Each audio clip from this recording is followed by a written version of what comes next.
मानी खणी वया कल त माखे मानी वती थऊं हंध वता त मुंहिंजा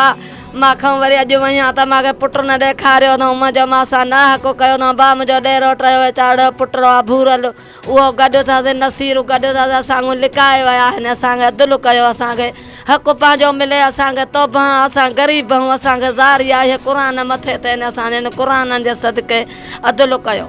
तालिब मदईअ जो जेको आहे सूबेदार असांजो उहो आयो असां ज़ुल्म उहो ट्रेनिन ते कराए वियो असां वैलू कराए वियो एॾी पुलिस आई हथो मथो न हो हाजत न हुई असांजो माल बाल कायूं सटियूं कुटियूं बसि ईअं अॻ में कयूं विया हलिया असां ज़ुल्म ना हक़ ते असां ग़रीब काॾे वञूं ॿियो असांजो अदुल काॾे कहिड़ो करे असांजो अदुल भाउ असां ऐसे जो गाहे जा असांजो ऐसे जो हिकिड़ो इहो आयो आहे तालिब कोरी असां ज़ुल्म करे विया असां ग़रीबनि जा रिज़िक असां बचनि जी रोज़ी कयूं पिया भाउ असांजो अदुल कयो असां मथे वेंदासीं पुकारी भाउ असां हाई कोर्ट ते बि वेंदासीं असांजो नंढड़ा साणनि मौसूम असांजो पहिरें घाड़े असां वठी आया हुआसीं इन बचड़नि जे सदके असांजो अदुल कयो अबा असां ग़रीब आहियूं असांजो बि हीअं असांजो खणी विया नसीर चङो महान रोग असांजो खणी वई आहे असांखे उहो ॾसियो ई न अथई वरी हाणे 16 तारीख़ आई आहे हमिलो करे चइनिनि सां असांजा बचड़ा ॿार टीकाए माल वठी विया 50 ढोर वठी वई आहे 30 मेहूं आहिनि 15 बकरियूं आहिनि 5 रिढा आहिनि अहिड़ो ज़ुल्म कयो वई आहे घर में नुक़सान करे विया बचनि ॿारनि खे मां माल जे कढ मुंहिंजो हिकिड़ो पुटु शहज़ादो भूरल ॾेरोट आहे ॾेर जो पुटु आहे हिकिड़ो आहे मुंहिंजो उहो वीचारो मुंहिंजो अलाए बुख ते उञ ते बुखार में वीचारे कुटींदा सटींदा चइनि मिखियूं आहिनि मूंखे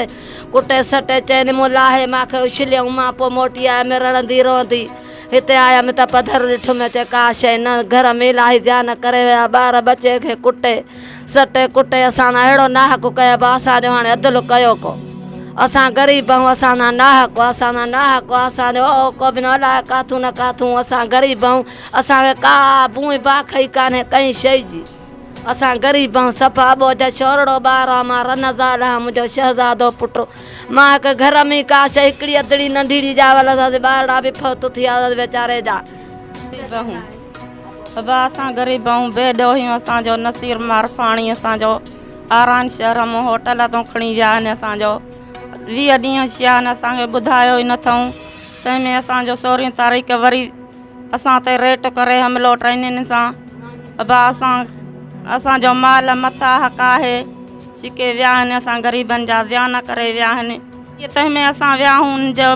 ॾिसण लाइ थाणे में गाहे जा ॾेखारे असांखे 3 नसीर शहज़ादो भूरल वरी बि असांखे हाणे अॼु विया आहियूं त असांखे मिलण ई न छॾियो अथऊं माल मता असांजो काया आहिनि नाहक कया आहिनि